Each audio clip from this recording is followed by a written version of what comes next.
Hi class, welcome to this very short lecture on Piaget's theory of cognitive development. I'm going to move fairly quickly through the slides, but the great thing about these videos is you're free to replay any parts that you need to. So, remember back earlier in the year when we were talking about the different schools of thought in psychology. Most of them had a single very influential person who kind of shaped that field of study. Remember, for the behaviorist it was either John Watson or B.F. Skinner. For the psychoanalyst, it was Freud. When we start talking about cognitive development, the famous name that's always going to come up over and over again is Jean Piaget.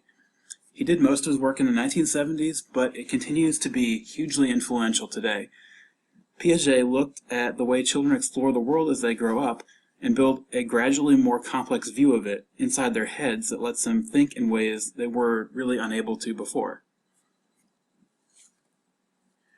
This led Piaget to create a theory that children develop in 4 stages, where a child at each stage thinks in very different ways than children at all the other stages. His theory was linear, meaning that children progress in one direction only, and they're in just one of the stages at a time. These are the names of the 4 stages, but we're going to talk about each of them in the next few slides. And remember that with these stages, it's really a qualitative difference in thoughts instead of quantitative. So a child in the formal operational stage can't just think faster than a child who's at the pre-operational stage. They're capable of thinking about concepts that would never even occur to the pre-operational child. The first stage, it lasts from birth to 2 years old, is sensory motor. And when you think about this one, break down the name into the 2 words, sensory and motor, using the 5 senses to experience the environment and beginning to develop motor skills to interact with people and objects. And what I'm really getting at with this question here is that as far as the infant's concerned, the world is just what they can see, smell, taste, touch, and hear, and they really can't think about anything else. So why do you think that peekaboo is such a fun game for a baby? Because to them, you're literally disappearing from the world and then reappearing.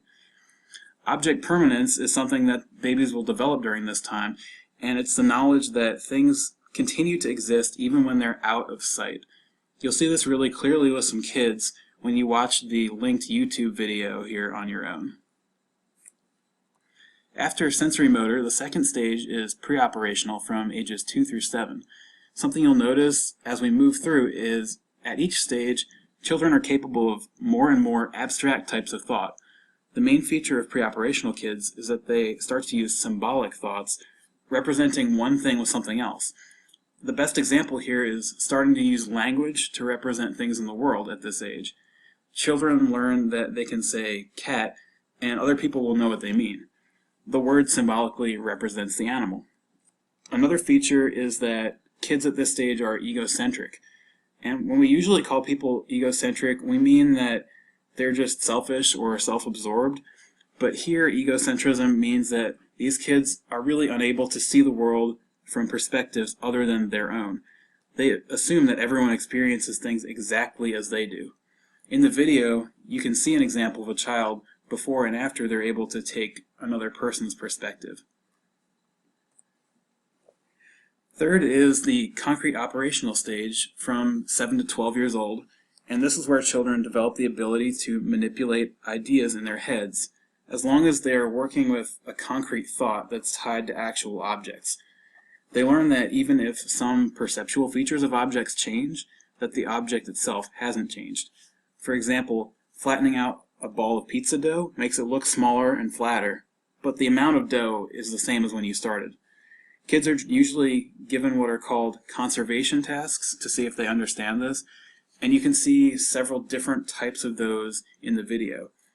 Watch the 2 girls with the glasses of juice and notice how the first one really gets hung up on one feature of the situation, which is how tall the liquid seems to be in the glass, and it prevents her from understanding the whole picture.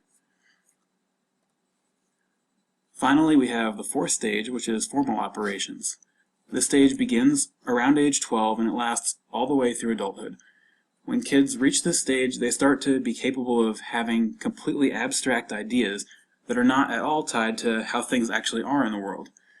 When I was saying before that thoughts get more and more abstract as the stages go on, this is the most abstract that they'll get. Watch the video and look at how different the answers are for the first two children and for the third, when they're asked the question about what the world would be like if people had no thumbs. This is also around the age where we learned how to do algebra in school, and this is important because the idea of what x means in a mathematical equation is a really abstract idea, and Piaget would say that a child before this age simply can't understand the fact that x represents just any unknown number. Okay, so hopefully you understood the main features of each of these stages. This was really just to give you an introduction to Piaget. We're going to talk and elaborate more about these stages in class, and then we'll do some practice with telling what stage kids are based on the cognitive abilities they have. So thank you for watching, and I will see you all in class.